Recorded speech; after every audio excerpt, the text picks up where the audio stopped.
Good morning, everyone. This is the daily newspaper analysis for 15th of February, and I am Shubham on behalf of CLAT Possible. So let's start with today's analysis.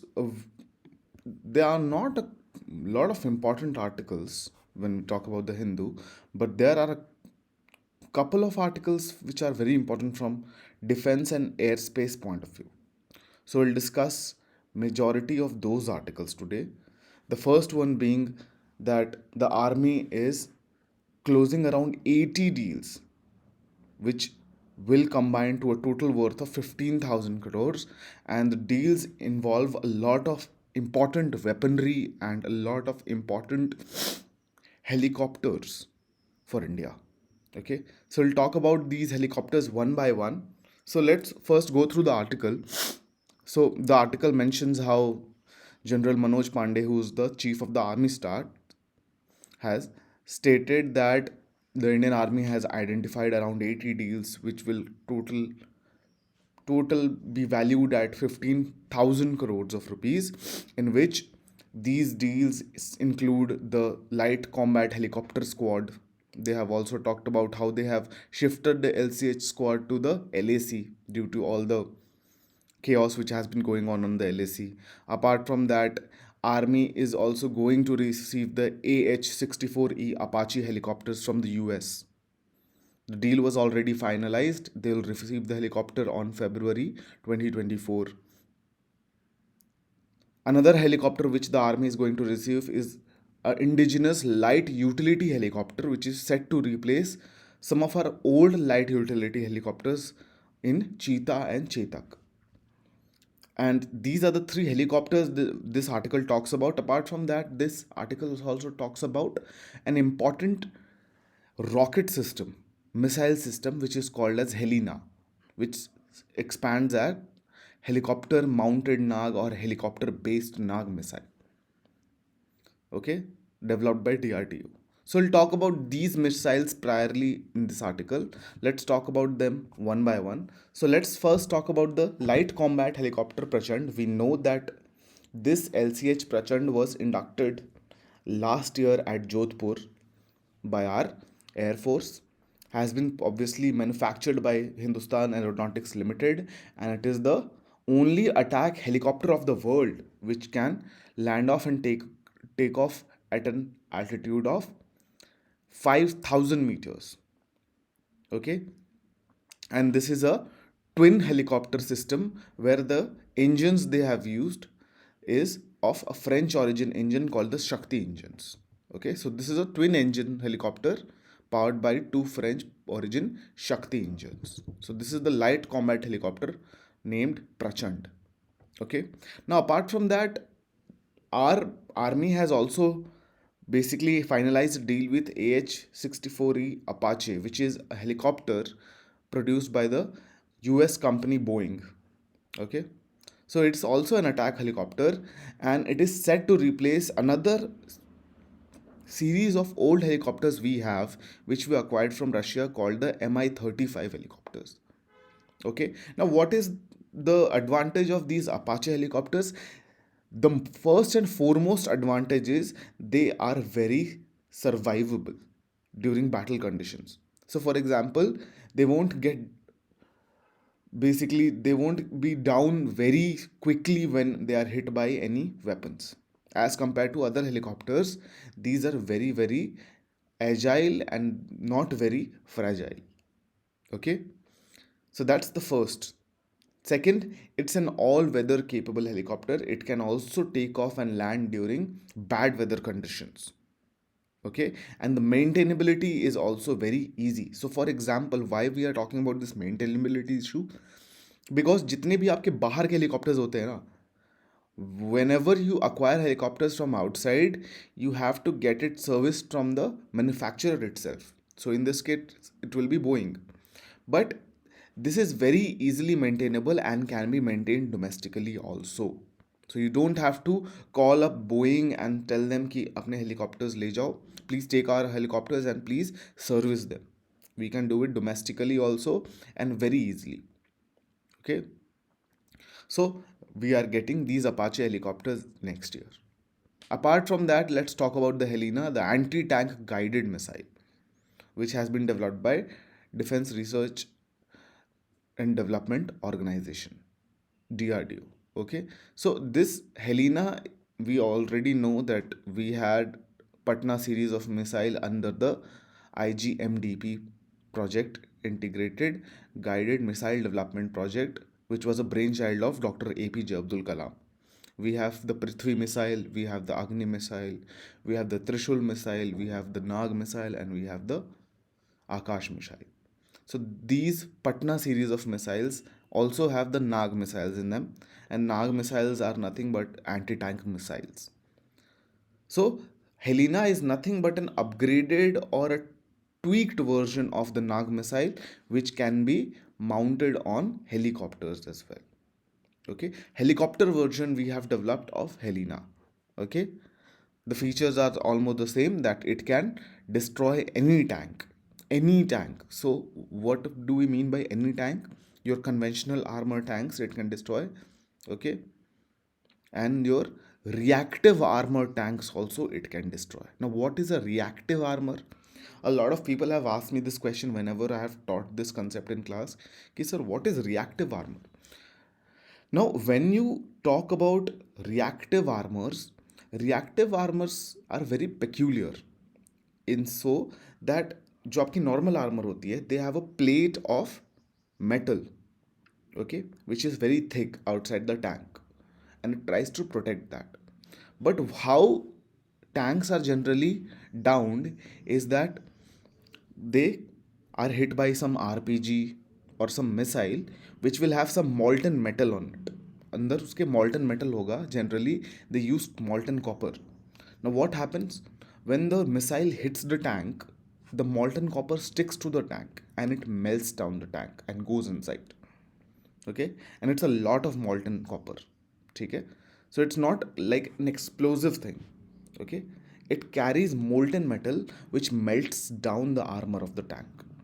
Okay, the conventional tanks are downed by this method, but when you have a reactive armor tank, what will happen?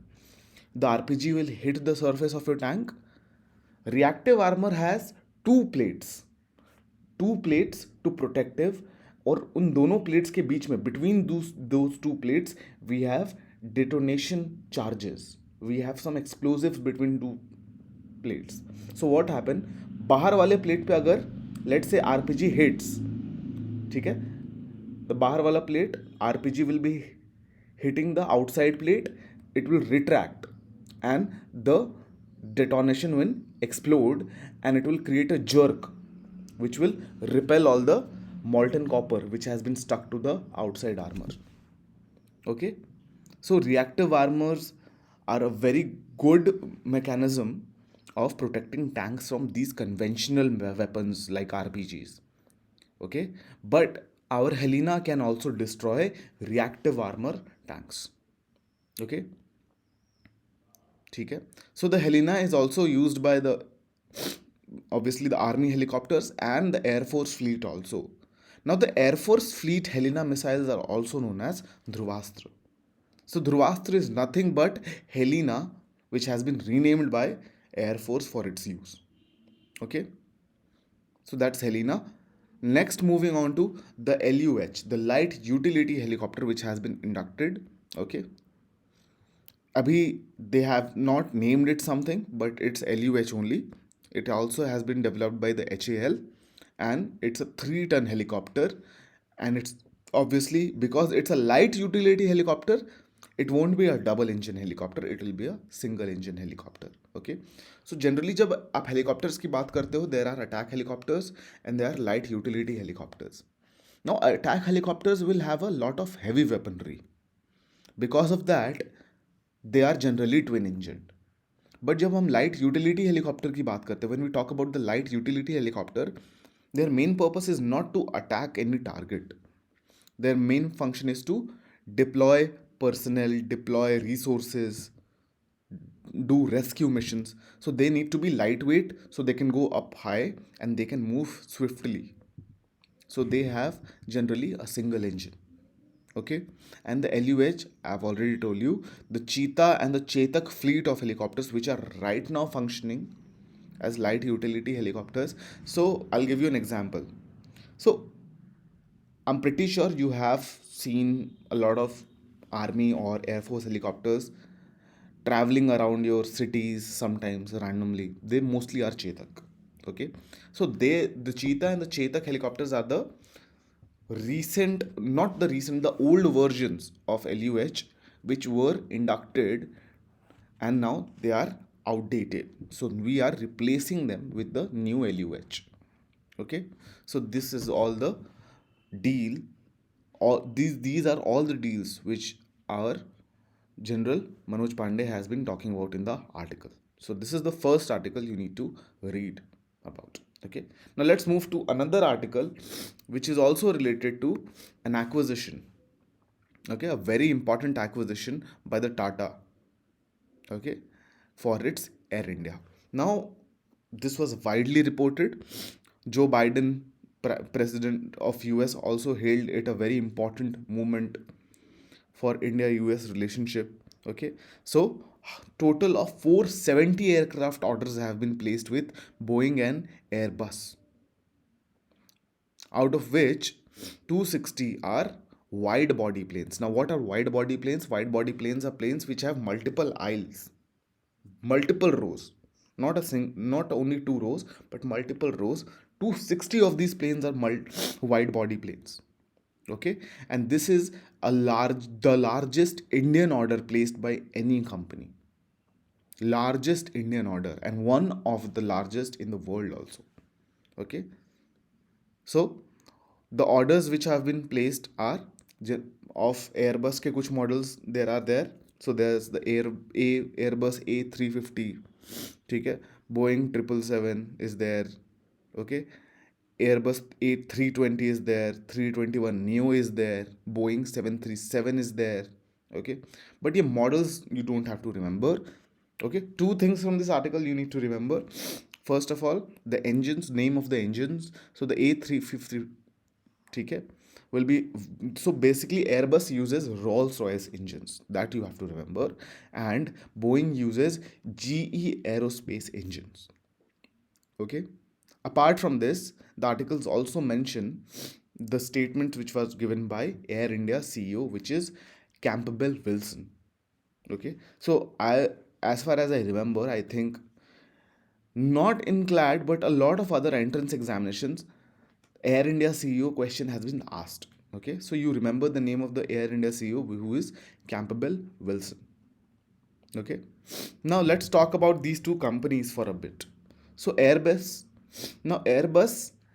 very interestingly, is not a particular company. It's not a company which is linked to a particular country, but it's a European conglomerate.